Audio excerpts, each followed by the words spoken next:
রাজ্যের যুবক যুবতীদের আত্মনির্ভর হয়ে ওঠার জন্য রাজ্য সরকার থেকে বিভিন্ন ধরনের প্রকল্প চালু করেছে, যার সুযোগ এবং সুবিধা গ্রহণ করে চলেছে রাজ্যের বেকাররা। বর্তমানে আত্মনির্ভর হয়ে উঠেছে নিজেরা। এমনই এক চিত্র উঠে এসেছে গোমতী জেলার টেপানিয়া আরডি ব্লকের অন্তর্গত ছাতারিয়া গ্রাম পঞ্চায়েত এলাকার বাসিন্দা তথা ফুল চাষী সুমন দাসের এক কাহিনী থেকে। আজ থেকে গত 5 বছর আগেও নিজের পায়ে কখনো আত্মনির্ভর হয়ে উঠতে পারবে তা ভাবতে পারেনি সুমন দাস। বর্তমানে টেপানিয়া আরডি ব্লকের সহযোগিতা এবং কৃষি দপ্তরের সাহায্যে সুমন দাস 1.5 কানি জমির উপর ফুল চাষ করে আসছে।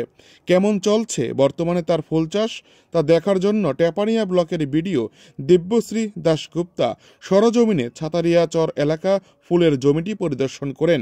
সাথে ছিলেন টেপানিয়া পঞ্চায়েত সমিতির চেয়ারম্যান ঝর্ণা রানী দাস। ফুলের জমিটি পরিদর্শন শেষে আমাদের প্রতিনিধিকে এক বিশেষ সাক্ষাৎকারে ব্লকের বিডিও দিব্যশ্রী দাশগুপ্তা জানান, সুমন দাস বর্তমানে 1.5 কানি জমির উপর ফুল চাষ করছে। কৃষি দপ্তর থেকে তাকে 5,000 ফুলের চারা দেওয়া হয়েছে। শেষ হতে টেপানিয়া ব্লকের এমজিএম রেগার মধ্য দিয়ে জমিটিকে সমতল করে দেওয়া হয়। কৃষি দপ্তর থেকে একটি লোন দেওয়া হয়েছে সুমন দাসকে।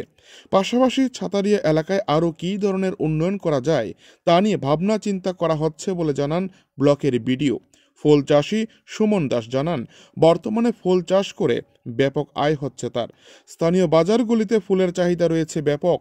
প্রতিদিন উদয়পুর শহর সহ রাজ্যের বিভিন্ন শহরগুলিতে এ ফুল পাঠানো হচ্ছে ছাতারিয়া থেকে।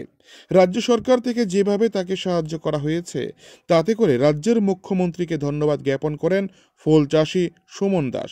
সব মিলিয়ে টেপানিয়া ব্লকের বিডিও দিব্যশ্রী দাশগুপ্তা যেভাবে কৃষকদের পাশে থেকে কাজ করে চলেছেন, আগামী দিনে এই ব্লক গোটা জেলার মধ্যে নাম উজ্জ্বল করবে বলে মনে করছে কৃষক মহল। উদয়পুর থেকে নিজস্ব প্রতিনিধি রিপোর্ট, টিভি 100 বাংলা। এখানে টেপানিয়া ব্লকের অন্তর্গত আমরা ছাতারিয়া গ্রাম পঞ্চায়েতে আছি।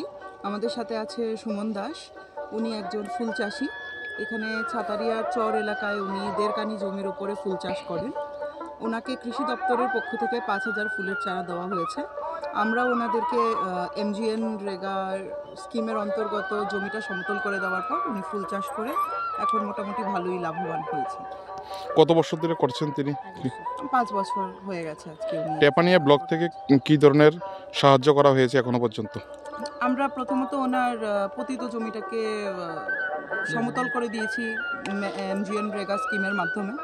এরপরে উনি কৃষি দপ্তরের পক্ষ থেকে লোনও পেয়েছেন এবং ফুলের চারাও পেয়েছেন, যেটা বললাম 5,000 ফুলের চারা উনি পেয়েছেন। এবং চাষবাস করতেছেন ফুলের? আমি 5 বছর ধরে করতেছি। আচ্ছা, কেমন সাহায্য সহায়তা পাইতেছেন গভর্নমেন্ট থেকে? খুব ভালো পাইতেছি। গত বছর আমি চারা পাইছি, এই বছর আমি চারা পাইছি। কতটুকু চারা পাইছেন আপনারা? আমি গত বছর 5,000 পাইছি। আমি কোন জায়গা থেকে এটা? আমরা গোকুলপুরে এগ্রিকালচার থেকে পাইছি।